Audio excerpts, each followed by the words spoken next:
नमस्कार दोस्तों, आप सभी का स्टडी फॉर यूपीएससी से में स्वागत है। आज के इस वीडियो में हम लोग करंट अफेयर का एमसीक्यू करेंगे, जिसमें मैं आपको 15 से 30 अप्रैल के बीच में जो करंट अफेयर है उसके एमसीक्यू करवाऊंगा। ठीक है, इस सेट में करीब में 80 एमसीक्यू हैं और जो सबके सब आपके लिए इम्पॉर्टेंट ही है। तो कृपया करके वीडियो को शुरू से अंत तक देखिएगा ताकि आपका कोई भी टॉपिक छूटे ना और सभी के सभी एमसीक्यू आप कर लें। ओके, एमसीक्यू का इंग्लिश और हिंदी दोनों में है, आपको दिख भी रहा होगा, सवाल और ऑप्शंस दोनों में ही है। तो बाइलिंगुअल होगा वीडियो, तो उसको भी साथ में लेकर के ही हम लोग चलेंगे। ओके, शुरू करते हैं एमसीक्यू। इसके साथ मैं बता दूँ, आपको 15 जून से अपना टेस्ट सीरीज चल रहा है, टेलीग्राम पर उपलब्ध है, टेस्ट उपलब्ध है जो अभी तक हुए हैं, उसके वीडियो डिस्कशन उपलब्ध हैं। अगर आपको जुड़ना हो तो डिस्क्रिप्शन में लिंक रहता है, वहाँ से आप जुड़ सकते हैं। बहुत ही लोएस्ट प्राइस पर आपको शानदार टेस्ट सीरीज मिल जाता है। और अभी तो 6 ही टेस्ट हुए हैं, 6 टेस्ट हो चुके हैं, 7वां नेक्स्ट है, ज्योग्राफी का टेस्ट है। पहले के भी वीडियोज़ और PDF अवेलेबल हैं, आगे भी आपको कंटिन्यू मिल जाएगा। ठीक है, जुड़िएगा। सबसे बेहतरीन टेस्ट में से एक है हमारा टेस्ट BPSC के रिगार्डिंग। पहला सवाल क्या है कि सामाजिक सुरक्षा स्थिति report 2025, social security status report 2025 किसके द्वारा जारी की गई है? तो इसका आंसर क्या हो जाएगा? इस रिपोर्ट को विश्व बैंक, वर्ल्ड बैंक ने जारी किया है। ये सवाल प्रीलिम एग्जाम में पूछा जा सकता है। ओके, अगला सवाल है कि निम्न आय अर्थव्यवस्था लीस्ट इनकम कंट्रीज़ की प्रति व्यक्ति सकल राष्ट्रीय आय GNI की सीमा क्या निर्धारित किया गया है? वर्ल्ड बैंक के द्वारा ये सीमा निर्धारित किया गया है लीस्ट इनकम वाले कंट्रीज़ के बारे में। तो इसका आंसर क्या हो जाएगा? दूसरा का आंसर हो जाएगा ए हो जाएगा, यानी कि 1145 अमेरिकन डॉलर या उससे कम को LIC वाले देश के श्रेणी में रखा जाता है। ओके, देखिए यहाँ पर दिया हुआ है कि LIC यानी कि लीस्ट इनकम कंट्रीज़ में 1145 अमेरिकी डॉलर या उससे कम कमाने वाले प्रति व्यक्ति आय वाले देशों को रखा जाता है। भारत वर्तमान विश्व बैंक के किस आय वर्ग में शामिल है? LIC, LMIC, UMIC यानी कि अलग अलग जो आय के वर्ग जारी किए गए हैं, भारत किस में शामिल है? तो इसका आंसर हो जाएगा B, यानी कि निम्न लोअर मिडिल इनकम कंट्रीज़ में भारत शामिल है। अभी लोअर मिडिल इनकम इकोनॉमी वाले देशों में अभी शामिल है, जिसमें 1146 से लेकर के 4515 रुपये अमेरिकी डॉलर USD आय अगर होती है पर कैपिटा, तो आपको LIC से LMIC के बीच में रखा जाता है, यानी कि निम्न मध्यम आय वाली अर्थव्यवस्था हैं आप, निम्न मध्यम आय वाली अर्थव्यवस्था हैं, उसी में भारत को रखा गया है। अगला सवाल है कि सतत विकास लक्ष्य 1.3 का मुख्य उद्देश्य क्या है? इसका मुख्य उद्देश्य है सामाजिक सुरक्षा प्रणालियों का विकास। यहाँ पर लक्ष्य संख्या भी दिया हुआ है 1.3। ये वो जो वर्ल्ड बैंक का रिपोर्ट जारी हुआ था, इसी समय SDG का ये लक्ष्य भी चर्चा में था, इसीलिए आपको करवा दिया है मैंने। इसका आंसर B हो जाएगा, बम्बई हो जाएगा। ई-श्रम पोर्टल, भारत सरकार का पोर्टल, इसका मुख्य उद्देश्य क्या है? ये आपसे पूछा जा रहा है। इसका उद्देश्य है असंगठित श्रमिकों का राष्ट्रीय डेटाबेस बनाना। ई-श्रम पोर्टल का मुख्य उद्देश्य यही है, create a national database of unorganised workers. इसका आंसर B हो जाएगा। इंडिया जस्टिस रिपोर्ट 2025 में कौन सा राज्य बड़े और मध्यम आकार के राज्यों में शीर्ष पर रहा है? इंडिया जस्टिस रिपोर्ट 2025 जारी किया गया था, जिसमें न्यायिक और पुलिस संरचना कैसा है किसी राज्य का, इसका इंडेक्स जारी किया जाता है कि सबसे टॉप पर कौन सा राज्य है और सबसे नीचे कौन सा राज्य है। तो इंडिया जस्टिस रिपोर्ट जो है, इसको टाटा तैयार करती है। पूछा जा रहा है कौन सा राज्य बड़े और मध्यम आकार के राज्यों में शीर्ष पर रहा है? तो इसका आंसर हो जाएगा कर्नाटक शीर्ष पर रहा है। कर्नाटक ने लगातार तीसरे वर्ष इंडिया जस्टिस रिपोर्ट 2025 में पहला स्थान हासिल किया है। बड़े राज्यों में कर्नाटक का पहला स्थान रहा है। भारत में पुलिस जनसंख्या अनुपात में सबसे खराब स्थिति किस राज्य की है? तो सबसे खराब स्थिति अपने बिहार की है, जहां पर पुलिस और पॉपुलेशन का जो जनसंख्या अनुपात है, कितनी जनसंख्या पर कितने पुलिस होने चाहिए, उसके में हम लोग बहुत ही पीछे हैं, सबसे पीछे हैं। सबसे खराब कंडीशन अपने बिहार में है, यानी कि जनसंख्या ज़्यादा है और पुलिस बलों की संख्या कम है। वहीं पर पुलिस में महिलाओं की जनसंख्या कितनी है, इसके मामले में बिहार देश में प्रथम स्थान पर है। जहां पर जितने पुलिस वर्ग हैं 100 हैं, तो 100 में कितनी महिलाएं हैं, इस आधार पर अगर रैंकिंग निकाली जाए तो देश में प्रथम बिहार अपना आता है, जहां पर महिलाओं की संख्या अच्छी खासी है। लेकिन आबादी की तुलना में पुलिस की संख्या भी बिहार में काफ़ी कम है, जहां प्रति 1 लाख लोगों पर केवल 81 पुलिसमैन हैं, केवल 81 पुलिस के लोग होते हैं 1 लाख जनसंख्या पर, जो अत्यधिक कम है। अल नीनो दक्षिणी दोलन का कौन सा चरण भारत में अच्छी बारिश के लिए अनुकूल माना जाता है? इसका आंसर क्या हो जाएगा? लालीना को भारत के लिए अच्छा माना जाता है, वहीं पर अल नीनो को भारत के लिए खराब। अल यानी कि अकाल, इस प्रकार से याद रखिएगा। अल नीनो का कंडीशन बनता है यानी कि भारत में मानसून कमज़ोर हो जाएगा। वहीं पर लाल लीना का अगर कंडीशन बनता है तो वहाँ पर मानसून की स्थिति अच्छी होती है, जैसे इस बार है। इसका आंसर बी हो जाएगा। भारतीय महासागर डायपोल, इंडियन ओशन डायपोल का कौन सा चरण मानसून के लिए अनुकूल है? इंडियन ओशियन चरण होता है, ये बंगाल की खाड़ी है और ये आपका अरब सागर है। ये पूरा हिंद महासागर है। कभी ये हिस्सा ज़्यादा ठंडा हो जाता है हिंद महासागर का तो ये गर्म होता है, और अगर ये गर्म हो जाता है तो ये हिस्सा ठंडा हो जाता है। तो आपसे पूछा जा रहा है भारतीय महासागर डायपोल का कौन सा चरण मानसून के लिए अनुकूल है, भारत के मानसून के अनुकूल है? तो सकारात्मक आईओडी जो होता है उसमें अरब सागर ज़्यादा गर्म हो जाता है, और ज़्यादा गर्म होने से वाष्पीकरण तेज़ी से होगा, और वाष्पीकरण तेज़ी होने से मानसून की कंडीशन भारत में अच्छी हो जाती है। यानी कि सकारात्मक आईओडी भारत के लिए अच्छा होता है, वहीं पर सकारात्मक आईओडी ऑस्ट्रेलिया के लिए बुरा साबित होता है, क्योंकि ऑस्ट्रेलिया में वर्षा कम हो जाती है। क्योंकि यहाँ पर अगर पानी गर्म होगा तो यहाँ पर पानी ठंडा हो जाएगा, और पानी के ठंडा होने से क्या होगा, डाइपोल इसीलिए बोला। देखिए 2 पोल बन रहा है, पॉजिटिव नेगेटिव, नेगेटिव पॉजिटिव। तो अगर पानी ठंडा है तो वाष्पीकरण कम हो जाएगा, तो ऑस्ट्रेलिया में बारिश कम होगी। अगला सवाल है कि राष्ट्रपति द्रौपदी मुर्मू की स्लोवाक गणराज्य की यात्रा कितने वर्षों में पहली बार हुई है?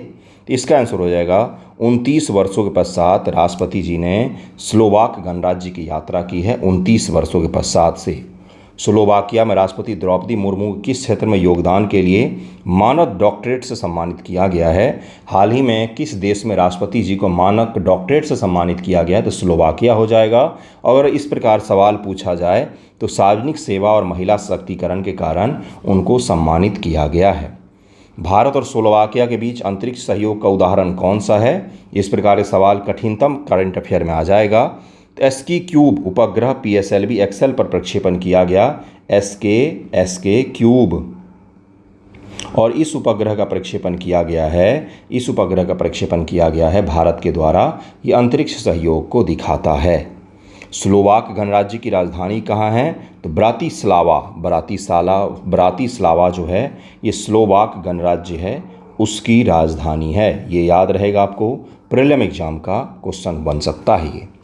Velvet revolution and communist rule in which country? किस देश में साम्यवादी शासन को समाप्त किया था वेलवेट रिवॉल्यूशन ने? तो इसका आंसर हो जाएगा चेकोस्लोवाकिया में वेलवेट रिवॉल्यूशन के द्वारा कम्युनिस्ट शासन की समाप्ति हुई थी। कछुआ 03233 ने कहाँ पर अंडे दिए थे? ये इसलिए ज़्यादा इम्पॉर्टेंट था क्योंकि इस कछुए ने बहुत लंबी यात्रा की, उड़ीसा से महाराष्ट्र चला गया। तो 15 का आंसर क्या हो जाएगा? गुहार बीच महाराष्ट्र में इसने अपना अंडा दिया, जबकि ये था ओरिजिनली उड़ीसा का। उड़ीसा से कुछ वर्ष पहले चला ये और पहुंच गया महाराष्ट्र के कोस्ट पर, इसलिए इसको बड़ा ही अद्भुत सा टैग दिया गया था। कछुआ 03233 को किस वर्ष टैग किया गया था?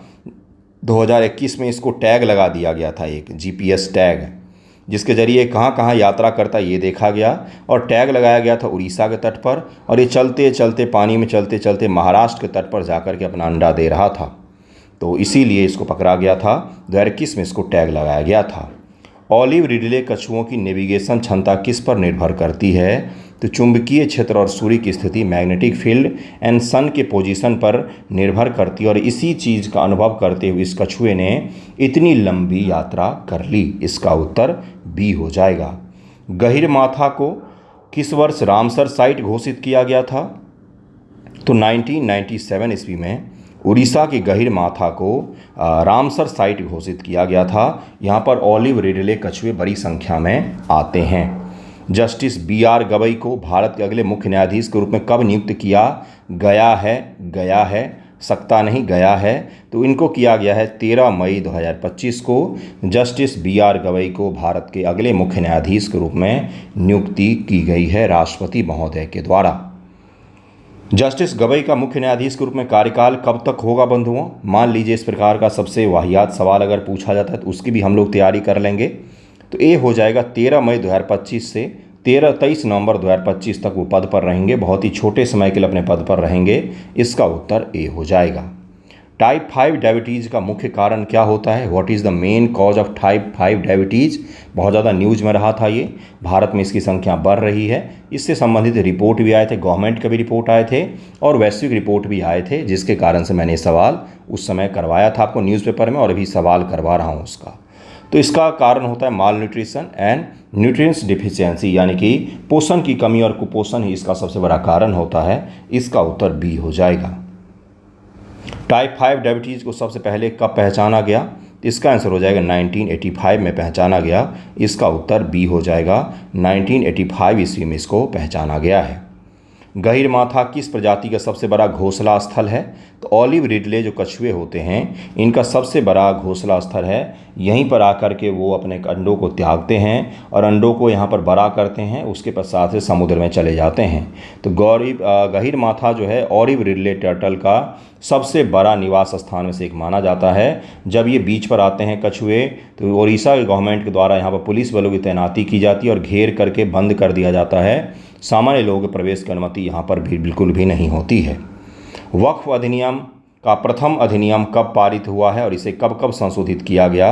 वक्फ एक्ट जो है पहली बार कब पारित हुआ था और इससे पहले कब कब इसको संशोधित किया गया है? हाल ही में इसको संशोधित करके इसका नाम रखा गया है उम्मीद एक्ट। इसका नाम रखा गया है उम्मीद एक्ट, इसका नाम रखा गया है। आप में से किसी को भी उम्मीद का फुल फॉर्म पता हो तो कृपया मुझे ज़रूर ही बताइएगा।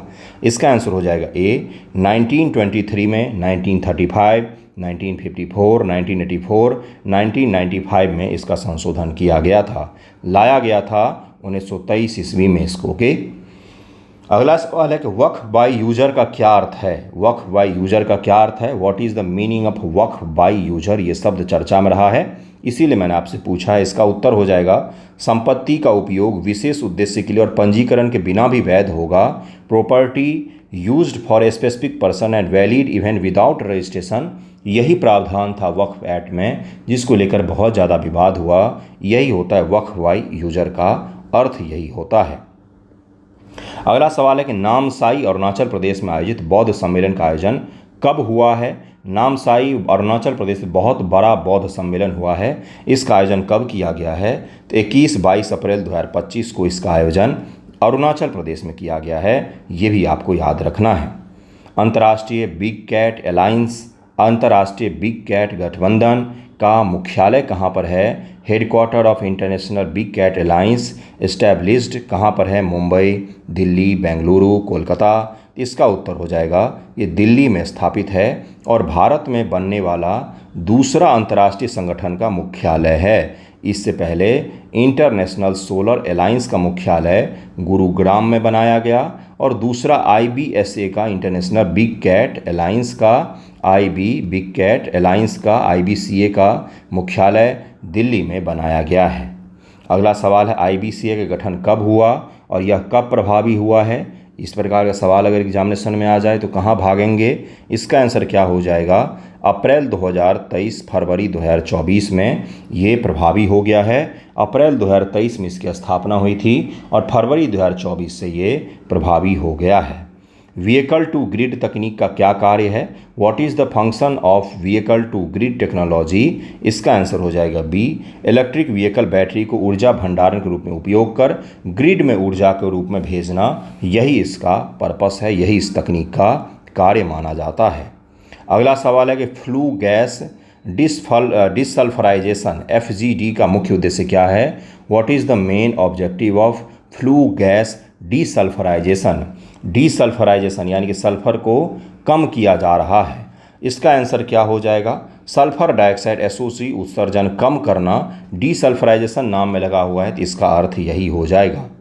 Lower Subansiri hydro electric project का निर्माण किस संगठन के द्वारा किया जा रहा है? असम में इस सुबनसिरी प्रोजेक्ट का निर्माण किया जा रहा है। किसके द्वारा?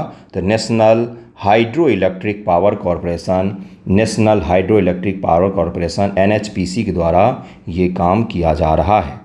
सीमा सुरक्षा के लिए BOLC QIT तकनीक का परीक्षण कहाँ पर किया जा रहा है? इसको ज़रूर ही याद रखिएगा। इसका आंसर क्या हो जाएगा? इसका परीक्षण असम धुबरी के इलाकों में किया जा रहा है। असम धुबरी के इलाकों में किया जा रहा है। दरअसल में नदी क्षेत्रों में घुसपैठ को रोकने के लिए BOLC QUIT तकनीक को डिज़ाइन किया गया है और इसका सफल परीक्षण हम लोग बांग्लादेश और असम के नदियों के बीच में कर रहे हैं। इसका उत्तर C हो जाएगा। इसरो की CROP प्रणाली, जिसको क्रॉप प्रणाली कहा जाता है, का उपयोग किसके लिए किया जाता है? इसरो के क्रॉप प्रणाली का उपयोग किसके लिए किया जाता है? तो इसका उपयोग किया जाता है फसल निगरानी और उत्पादन आकलन के लिए इसका उपयोग किया जाता है। इसरो की फसल निगरानी में कौन सी तकनीक का उपयोग होता है? तो इसमें किस तकनीक का उपयोग होता है? Thermal imaging, synthetic aperture radar, laser आधारित अलार्म, सिस्मिक सेंसर वगैरह तो भूगर्भिक चीज़ों के लिए उपयोग होता है। 34 का आंसर हो जाएगा B, सिंथेटिक अपर्चर रडार के लिए इसका उपयोग किया जाता है। इसका उत्तर B हो जाएगा। लोअर सुबनसिरी प्रोजेक्ट से किस प्रकार की ऊर्जा उत्पन्न होगी? तो हाइड्रो इलेक्ट्रिक पावर यानी कि डैम का निर्माण किया जाएगा और इसी डैम से हाइड्रो इलेक्ट्रिक यानी कि जल विद्युत उत्पन्न होगा।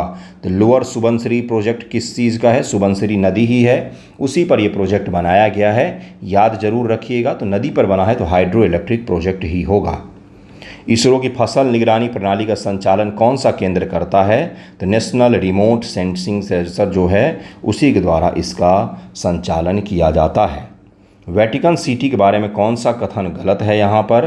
तो इसका हो जाएगा कि यहाँ की नागरिकता जन्म के आधार पर दी जाती है। ये यहाँ पर गलत है। यह विश्व का सबसे छोटा स्वतंत्र राज्य है, बिल्कुल सही है। इसकी स्थापना 1929 में लेटरन संधि के माध्यम से हुई थी, ये भी सही है क्योंकि पोप का निधन हुआ है इस बार, इसीलिए ये सवाल मैंने डाला था वेटिकन सिटी का। इसकी आधिकारिक भाषा लैटिन है, तो ये भी यहाँ पर सही है। यहाँ पर नागरिकता जन्म के आधार पर नहीं बल्कि रजिस्ट्रेशन के आधार पर दी जाती है, इसीलिए यहाँ पर ये गलत दिया हुआ है। Citizenship is granted based on birth, ये यहाँ पर गलत दिया हुआ है। ईसाई धर्म के लोगों को मुख्य रूप से यहाँ पर दी जाती है नागरिकता। रोम के अंदर इटली में छोटा सा, एक बहुत ही छोटा सा इलाका, एक कॉलोनी के बराबर का इलाका है जो जिसको दुनिया का सबसे स्वतंत्र देश, सबसे छोटा लोकतांत्रिक स्वतंत्र देश माना जाता है और पोप की ही शासन सत्ता यहाँ पर चलती है और इस शहर की रक्षा जो है वो स्विट्जरलैंड के गार्ड्स करते हैं। ठीक है। सहयोग पोर्टल के बारे में कौन सा कथन सही नहीं है ये पूछा जा रहा है। स्टेटमेंट अबाउट द सहयोग पोर्टल इज़ नॉट करेक्ट। इसका आंसर क्या हो जाएगा? 38 का आंसर हो जाएगा यह केवल राष्ट्रीय सुरक्षा संबंधित सामग्री को ब्लॉक करता है। नहीं, कोई भी स्पैम से जुड़े हुए, कोई भी फ्रॉड से जुड़े हुए सभी प्रकार के सामग्री को ब्लॉक कर सकता है। यह गृह मंत्रालय का अधीन कार्य करता है। इसकी स्थापना जनवरी 2020 में हुई है। यह साइबर अपराधों की शिकायत दर्ज करने की सुविधा देता है और ये राष्ट्रीय सुरक्षा सहित कोई भी फ्रॉड होता है किसी के साथ भी और उसकी जानकारी अगर आप इस पोर्टल के माध्यम से सरकार को देते हैं तो उस फ्रॉड करने वाले व्यक्ति को ब्लॉक किया जा सकता है, उस URL को ब्लॉक किया जा सकता है। मोजाम्बिक के नकाला बंदरगाह, तो पहला सवाल तो यही हो गया कि नकाला बंदरगाह किस देश में है? तो ये मोजाम्बिक में है। मोजाम्बिक हिंद महासागर के तट पर स्थित एक देश है अफ्रीका का। मोजाम्बिक के नकाला बंदरगाह पर सागर पोत कितनों दिनों के लिए रुका था? तो अगला सवाल, मोजाम्बिक के नकाला बंदरगाह की हाल ही में यात्रा किस पोत के द्वारा की गई? तो सागर पोत के द्वारा किया गया है। आपको लग रहा होगा कि कौन सा सवाल मैं करवा रहा हूं। बंधुओं, कृपया करके करंट अफेयर क्वेश्चन का एनालिसिस कीजिए पिछले 4 वर्षों का। मुझे लगभग हर क्वेश्चन याद होता है, इतनी बार पेपर देखता हूं, इसीलिए मैं इस प्रकार के सवाल भी आपको करवा रहा हूं। ज़रूर याद रखिएगा। ये 3 दिन रहा था, लेकिन इसमें से कितने सवाल हमने बनाए? नकाला बंदरगाह किस देश में स्थित है? मोजाम्बिक में। मोजाम्बिक हिंद महासागर के तट पर स्थित देश है। वहाँ पर सागर नामक पोत जो है भारत का, उसको पार किया गया था 3 दिनों के लिए। इसका आंसर B हो जाएगा। गैर परमाणु हाइड्रोजन बम का विकास किस संगठन ने किया है? Non atomic non atomic hydrogen bomb, जिसकी ताकत तो बेमिसाल होती है लेकिन इससे रेडिएशंस नहीं फैलते हैं। ये हमारे पड़ोस में चीन में बनाया गया है, चाइना में बनाया गया है। तो इसका विकास किसने किया? तो China state ship building corporation. इसका आंसर बी हो जाएगा, कोई इसका आंसर गलत नहीं है बंधुओं, इसी ने बनाया है, इसका उत्तर बी हो जाएगा। गैर परमाणु हाइड्रोजन बम का सबसे बड़ा लाभ क्या है, एडवांटेज क्या है इसके साथ में? तो यह रेडियोधर्मी प्रदूषण नहीं छोड़ता है। It does not release radio active pollution, यही इसकी सबसे बड़ी खासियत, यही इसको खतरनाक भी बनाता है कि इसका उपयोग जो है ना वो न्यूक्लियर बम के उपयोग में नहीं आएगा। न्यूक्लियर बम के उपयोग के साथ कई सारी बाध्यताएं भी लग जाती हैं कि बहुत ज़्यादा विनाश हो जाता है, रेडिएशंस कई वर्षों तक फैलते रहते हैं, तो उसमें भी नहीं आएगा। और रेडिएशन और न्यूक्लियर बम के उपयोग पर दुनिया में कई सारे सैंक्शंस भी लगाए गए हैं, जबकि ये जो हाइड्रोजन बम है ये न्यूक्लियर भी नहीं है और ये विनाश भी बहुत बड़े हद तक करता है और रेडिएशन भी नहीं निकलता है। तो इसका पॉजिटिव भी है, वहीं पर ये मानवों के लिए आने वाले युद्धों के लिए बड़ा खतरनाक भी साबित हो सकता है। सहयोग पोर्टल की स्थापना के लिए कितनी बजट का निर्धारित किया गया बंधुओं? तो 21 का आंसर क्या हो जाएगा? इसका आंसर हो जाएगा बी फॉर बम्बई, 415.86 करोड़ रुपए इसके लिए निर्धारित किए गए हैं। डीजी कवच पहल का उद्देश्य क्या है? डीजी कवच पहल क्या है? तो इसका आंसर क्या हो जाएगा? इसका आंसर हो जाएगा ऑनलाइन धोखाधड़ी से उपयोगकर्ताओं की रक्षा करना, protecting users from online fraud, यही इसका है डीजी कवच, इसका यही उद्देश्य है। मोजाम्बिक देश की आधिकारिक भाषा क्या है? तो पुर्तगाली है, पुर्तगीज़ है इसकी आधिकारिक भाषा, क्योंकि यहाँ पर उपनिवेश था पुर्तगाल का। मोजाम्बिक दाल के उत्पादन के लिए और भी कई सारे तरह के चीज़ों के उत्पादन के लिए जाना जाता है। और इसके बगल में मोजाम्बिक चैनल भी है जो मेडागास्कर द्वीप समूह से इसको अलग करता है। ये अफ्रीका है, तो अफ्रीका के पूर्वी कोस्ट पर स्थित एक देश है, काफ़ी बड़ा सा है। पहलगांव हमला हुआ है था, तो पहलगांव किस ज़िले में स्थित है बंधुओं? तो ये अनंतनाग डिस्ट्रिक्ट में पड़ता है, इसका उत्तर बी हो जाएगा। पहलगांव को किस नाम से भी जाना जाता है? तो इसको मिनी स्विट्ज़रलैंड कहा जाता है। बहुत खूबसूरत जगह है, बहुत ही खूबसूरत। जहाँ पर अटैक हुआ था उसको बेताब घाटी कहा जाता है। बेताब मूवी आपने देखा है क्या, सनी देओल की बेताब मूवी? तो बेताब घाटी इसको कहा जाता है, बेताब घाटी। यहाँ पर बेताब मूवी की शूटिंग हुई थी, उसके पश्चात से इसको बेताब नाम दे दिया गया। बेसरंग घाटी भी कहा जाता है, बेसरंग घाटी। तो अलग अलग घाटियाँ हैं यहाँ पर, बहुत ही खूबसूरत सा जगह है।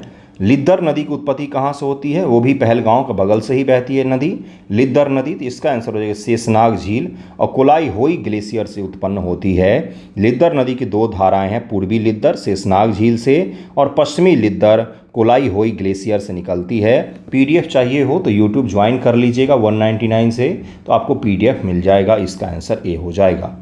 लिद्दर नदी अंत में किस नदी मिल जाती है? सतलज, चिनाब, झेलम और रावी। तो झेलम नदी मिल जाती है, इसका आंसर सी हो जाए। क्यों लिद्दर नदी पढ़ाया है? क्योंकि पहलगांव जो है अनंतनाग डिस्ट्रिक्ट इसकी के बगल में स्थित है, इसका आंसर सी हो जाएगा। अटारी वाघा रिट्रीट समारोह की शुरुआत कब हुई थी? इस रिट्रीट समारोह को बंद कर दिया गया था पहलगांव अटैक के बाद। इसकी शुरुआत हुई थी 1959 में, इसका आंसर सी हो जाएगा।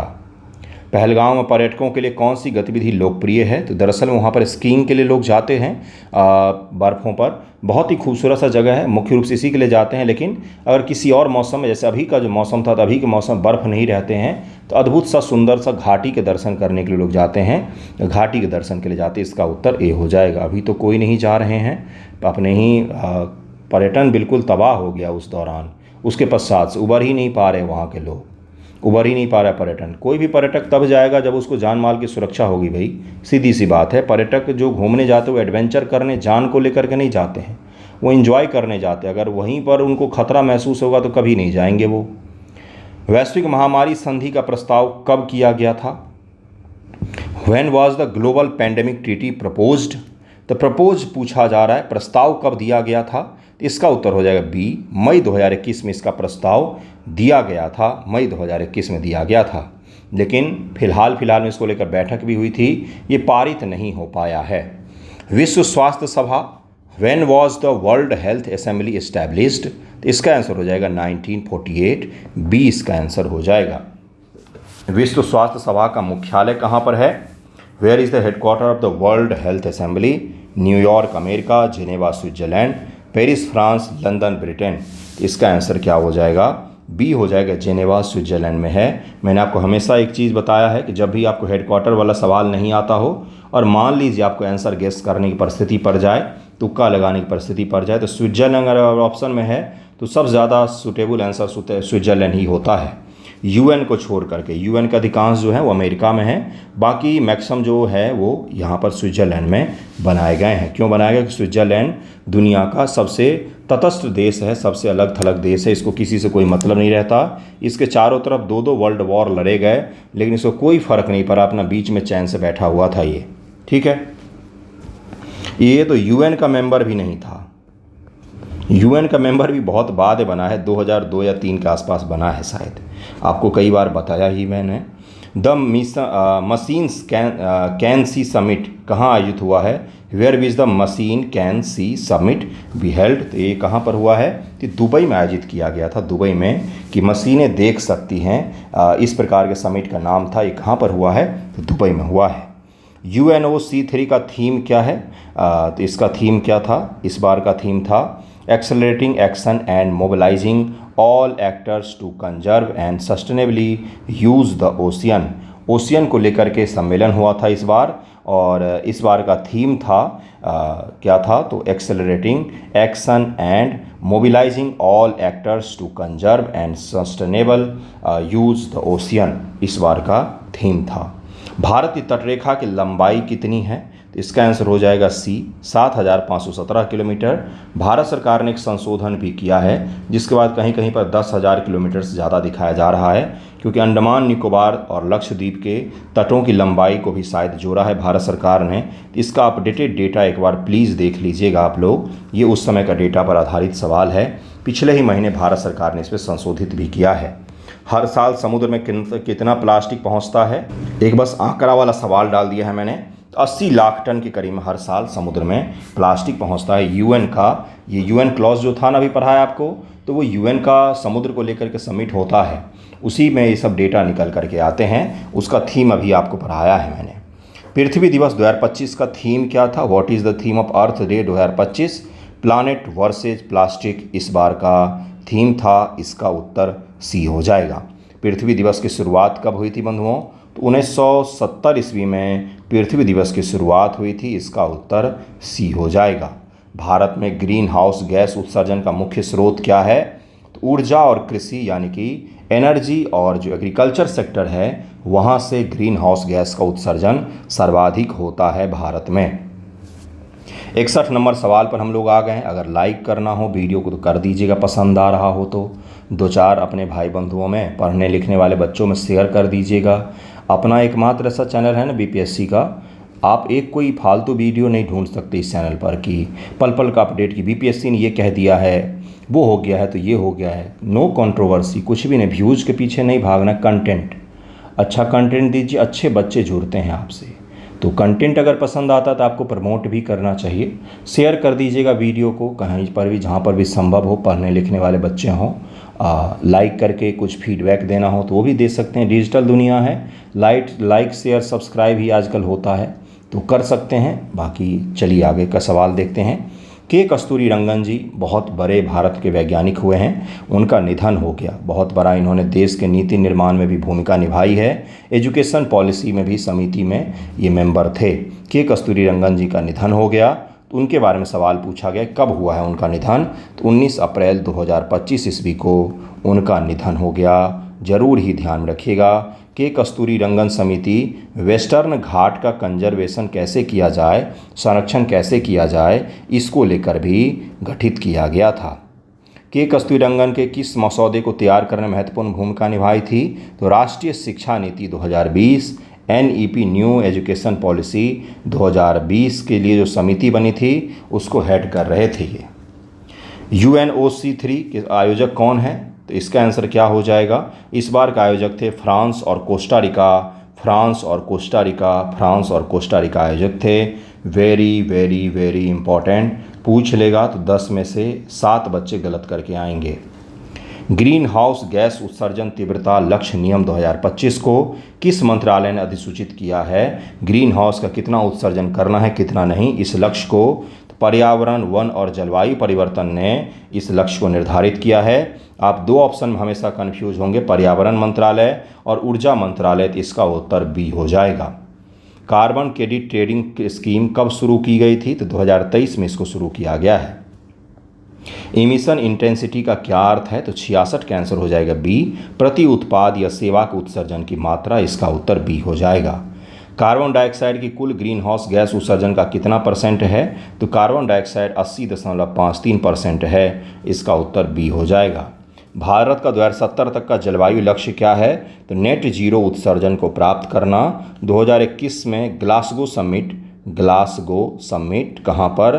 तो ब्रिटेन में हुआ था, यूके में हुआ था, और वहीं पर प्रधानमंत्री जी ने ये कसम खाया था कि हम 2070 तक जीरो उत्सर्जन को प्राप्त कर लेंगे। PAT स्कीम का पूरा नाम क्या है? इसका स्कीम का पूरा नाम है perform, achieve and trade. Perform, achieve and trade ये स्कीम का नाम है। आयुष्मान भारत योजना के तहत वरिष्ठ नागरिक को कितने रुपए का स्वास्थ्य कवर मिलता है? और कुछ दिन पहले ही इसको यूनिवर्सल किया गया है कि देश के जितने वरिष्ठ नागरिक हैं उन सभी को आयुष्मान भारत के तहत अब कवरेज प्रदान किया जाता है। तो 5 लाख रुपए तक का आपको इलाज मिल जाता है देश के किसी भी अस्पताल में, प्राइवेट और सरकारी में। आयुष्मान भारत योजना में 70 वर्ष अधिक आयु के वरिष्ठ नागरिकों को लाभ कब शुरू हुआ है? तो 28 अप्रैल 2025 से इसको शुरू किया गया है, इसीलिए सवाल करवाया जा रहा है आपको। आपका अप्रैल का करंट कंप्लीट हो जाएगा। इसका करंट अफेयर का अलग से प्लेलिस्ट ही है बंधुओं। न्यूज़पेपर MCQ 2025 करके MCQ का प्लेलिस्ट होगा, उसमें जा कर के देखेंगे, सारा करंट आपका तैयार हो जाएगा। आयुष्मान भारत योजना का संचालन कौन करता है? तो इसका उत्तर क्या हो जाएगा? ए हो जाएगा, राष्ट्रीय स्वास्थ्य प्राधिकरण, नेशनल हेल्थ अथॉरिटी के द्वारा किया जाता है। कैलाश मानसरोवर की यात्रा को फिर से शुरू किया गया। भारत चीन के संबंधों में पॉजिटिव संकेत है ये। इसका आंसर हो जाएगा जून 2025 में इसको शुरू किया जा रहा है। LAC की लंबाई भारत के अनुसार कितनी है? भारत के अनुसार इसकी लंबाई 3488 किलोमीटर है। और टेस्ट वीडियो मैंने बताया था बचपन से MBA, वैसे भी बताया मैंने बचपन से MBA। ये क्या है? तो भारत का सीमा पर लगने वाले राज्यों का क्रम है। सबसे ज़्यादा सीमा हमारी बांग्लादेश के साथ लगती है, 4000 कुछ किलोमीटर है। बाकी चाइना है, उसके बाद दूसरे स्थान पर, तीसरे पाकिस्तान है, फिर नेपाल है, फिर म्यांमार है, फिर भूटान है, फिर अफ़गानिस्तान है, सबसे अंत में अफ़गानिस्तान है, सबसे शुरू बांग्लादेश है। पेगासस स्पाईवेयर को किस देश की कंपनी ने विकसित किया है? तो इजराइल ऐसा काम करता है। खतरनाक वाले खुरपेंच वाले काम इजराइल ही करता है, इसका आंसर बी हो जाएगा। पेगासस सॉफ्टवेयर का मुख्य उपयोग क्या है? तो निगरानी और जासूसी करना इसका मुख्य उद्देश्य है। और कोई ज़रूरी नहीं इसके लिए कोई लिंक पर आप क्लिक करें, आपके मोबाइल पर कोई मैसेज आए, कोई ज़रूरी नहीं है। आपके मोबाइल में ना मैसेज आएगा, ना लिंक आएगा, ना ईमेल आएगा, कुछ भी नहीं आएगा, फिर भी ये चीज़ प्रवेश कर जाएगा और आपका फ़ोन, माइक्रोफोन, आपका कैमरा, आप किसको कॉल कर रहे हैं, आपका गैलरी, यानी कि पूरा फ़ोन में जो चीज़ चाहे वो कर सकता है। इसी को पेगासस कहा जाता है। पेगासस सॉफ्टवेयर की तकनीकी विशेषता क्या है बंधुओं? तो यह 0 क्लिक हमले का उपयोग करता है। आपको कुछ भी नहीं करना है, कोई क्लिक विलिक नहीं करना है। होता नहीं कि भाई मैसेज आया, लिंक पर क्लिक किया, फिर फ़ोन हैक हो गया, वैसा कुछ नहीं होता है। ये विदाउट 0 क्लिक, कोई क्लिक किए बिना आपका फ़ोन हैक हो सकता है। इसका उत्तर बी हो जाएगा। दीघा जगन्नाथ मंदिर का उद्घाटन किस राज्य में हुआ है बंधुओं? तो इसका उत्तर हो जाएगा वेस्ट बंगाल में हुआ है। ममता दीदी ने इसका उद्घाटन किया था, बी इसका उत्तर हो जाएगा। दीघा जगन्नाथ मंदिर किसके समान बनाया गया है? तो पुरी के जगन्नाथ मंदिर के समान ही इसको बनाने का प्रयास किया गया है। जगन्नाथ मंदिर में मूर्तियाँ किस सामग्री से बनाई जाती हैं? Very very very important. तो ये नीम की लकड़ी से बनी होती है। लकड़ी की बनी हुई मूर्तियाँ होती जगन्नाथ, बलभद्र और सुभद्रा की। भाई बहन रहते हैं वहाँ पर जगन्नाथपुरी में जो रथ यात्रा होती है, तो वो मूर्तियाँ नीम की बनाई जाती है। और उस मूर्ति की क्या खासियत होती है कि भगवान जगन्नाथ कभी पलक नहीं झपकते हैं, बिना पलक झपके अपने भक्तों के ऊपर निगाह डाले रहते हैं। और भगवान हमारे जैसे होते हैं, बीमार भी पड़ते हैं, शहर की यात्रा भी करते हैं, जैसे रथ यात्रा भी फिलहाल में चल रहा है। पुरी जगन्नाथ मंदिर का सबसे प्रसिद्ध उत्सव कौन सा है? तो जो रथ यात्रा भी वर्तमान में चल रही है, यही सबसे प्रसिद्ध उत्सव है। राष्ट्रीय वन नीति 1988 का लक्ष्य क्या है? तो 33% फॉरेस्ट कवर देश पर होना चाहिए, राज्यों में भी होना चाहिए। भारत में वन क्षेत्र वर्तमान में कितना है? 25.17% भारत में वर्तमान में फॉरेस्ट कवर मौजूद है। हरित भारत मिशन का उद्देश्य क्या है? तो वन क्षेत्र और जैव विविधता को बढ़ाना उद्देश्य है। और लास्ट सवाल है आज का, अंतिम यही है ना? हाँ, भारत ने किस वर्ष तक नेट जीरो उत्सर्जन का लक्ष्य रखा हुआ है? रिपीटेड सवाल, 2070 तक रखा हुआ है। कैसा लगा है वीडियो? अपना अमूल्य फीडबैक अवश्य ही दें। डिजिटल ज़माना है, ऑनलाइन का ज़माना है, जनता जनार्दन के हाथों में सारी शक्तियाँ होती हैं। ज़रूर ही बताएं कि कैसा लगा वीडियो, क्या क्या सुधार कर सकते हैं। धन्यवाद आप सभी का वीडियो देखने के लिए।